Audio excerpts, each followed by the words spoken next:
Elegance you admire. Efficiency that inspires.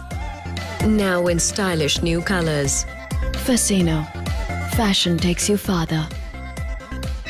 Revs your heart, Yamaha.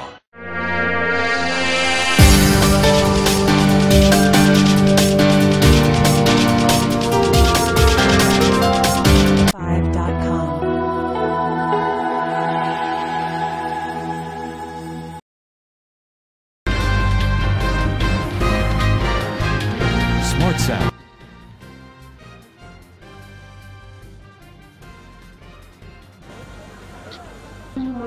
दोन 2019 मध्ये यूपीएची सरकार का 2 दाढीवाले बाबा जेलमध्ये जाणार. धनंजय मुंडे यांनी मोदी आणि अमित शहा यांचे नाव न घेता केली टीका. या महाराष्ट्राची बुलंद तोफ आणि कणखर व्यक्तिमत्व माननीय धनंजयजी मुंडे साहेब, लोकसभाचे खासदार माननीय मधुकरजी कुकडे साहेब, विधान परिषदेचे सदस्य आणि मोदीजी यांनी जे कार्य केलेले आहे ते आपल्या सर्वांना परिचित आहे. या सभेत उपस्थित असलेला या न्याय देऊ शकलेले नाहीत. जे जे आश्वासनं त्यांनी दिलेले आहेत ते सर्वता फोड ठरलेले आहेत. आंतरराष्ट्रीय स्तरावर भारताच्या पंतप्रधान ही सहन करणार नाही. लोकसभा निवडणुकीसंबंधाने विविध राजकीय पक्ष एकमेकावर टीका टिप्पणी करत असून आज भंडारा जिल्ह्यात गणेशपूर येथे राष्ट्रवादी काँग्रेस पक्षाचे उमेदवार नाना पंचबुधे यांच्या प्रचार सभेला संबोधित करण्यासाठी राष्ट्रवादी काँग्रेसचे नेते धनंजय मुंडे आले असता त्यांनी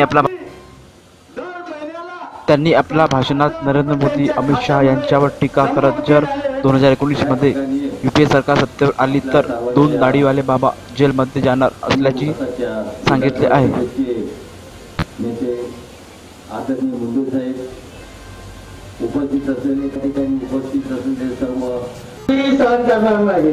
निश्चितपणे आपल्या क्षेत्राचे महाराष्ट्राचे नेते माननीय प्रफुल्लजी यांच्यावर टीका करत जर 2019 मध्ये यूपीए सरकार सत्तेवर आली तर 2 दाढीवाले बाबा जेलमध्ये जाणार असल्याचे सांगितले आहे. तर मी मुंडे साहेबांच्या वारीस नाही, मात्र जे वारीस आहेत त्यांना वारसा सांभाळता आले नाही असा टोला पंकजा मुंडे यांना जगात रोशन करेल असं कर्तृत्व करावं, न की खोटारडेपणाच्या कळस गाठून स्वार्थी राजकारण या उपस्थित सरकारला न्याय न देणारे असे सरकार हे आपल्याला नको आहे.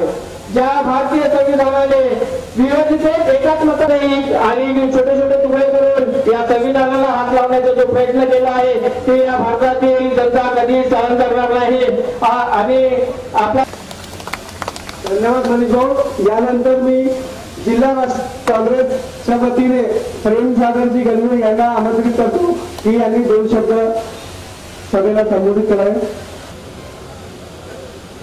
लोकसभा निवडणुकी संबंधी राष्ट्रवादी काँग्रेस रिपा संयुक्त उमेदवार आदरणीय नानाभाऊजी पंचबुधे साहेब यांच्या प्रचार सभेसाठी मंचावर प्रमुख अतिथी खासदार आदरणीय मधुभाऊ कुकडेजी, धनंजय धनाजी, सीमाताई गुडे, उपस्थित संपूर्ण मंच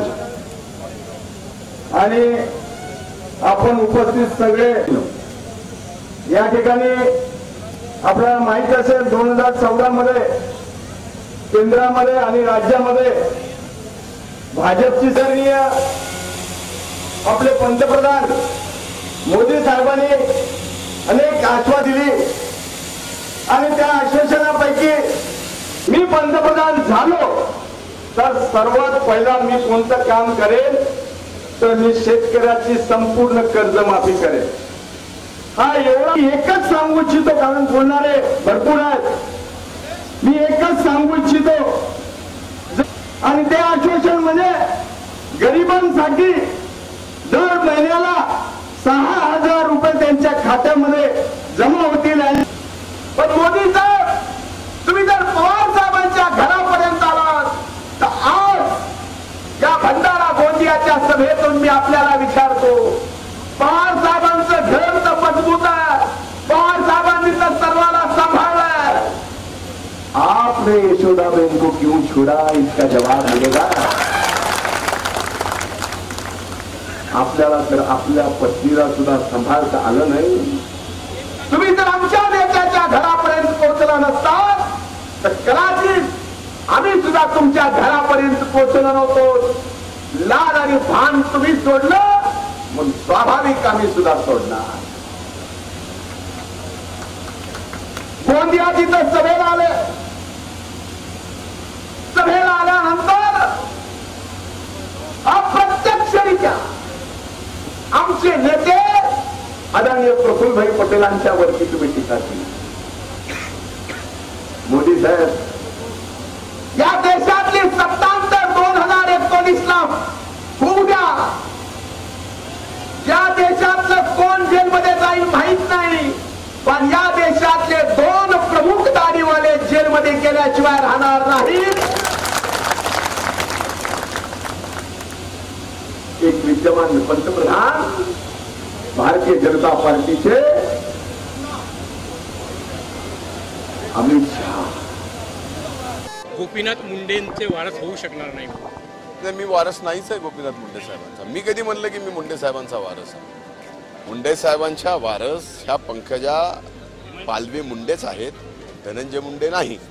पण पंकजा मुंडे ज्या स्वर्गीय मुंडे साहेबांचा वारस चालवतात, त्या स्वर्गीय मुंडे साहेबांच्या वैद्यनाथ कारखान्यावरती आज शेतकऱ्यांचे पैसे दिले नाहीत म्हणून जप्ती आली. हा वारसा तुम्ही सांभाळताय का? माझा प्रश्न वारस मी का पंकजाताई हा नाही. वारस पंकजाताईचं याच्यात बिलकुल वाद नाही.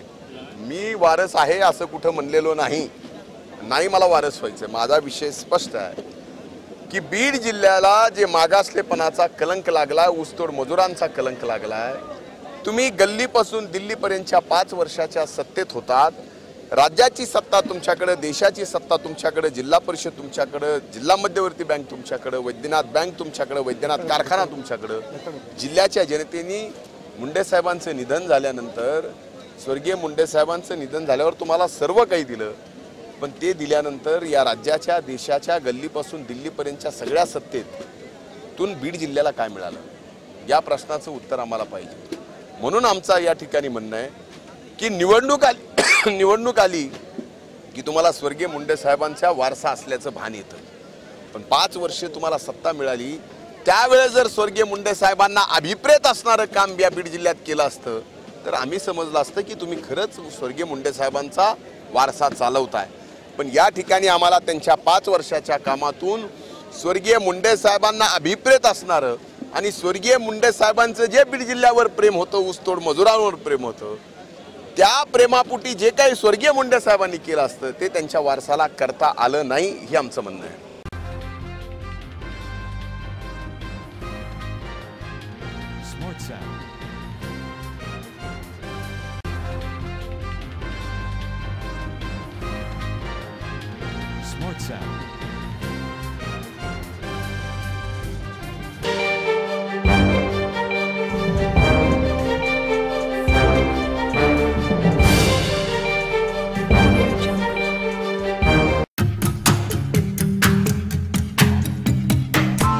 Press the bell icon on the YouTube app and never miss another update.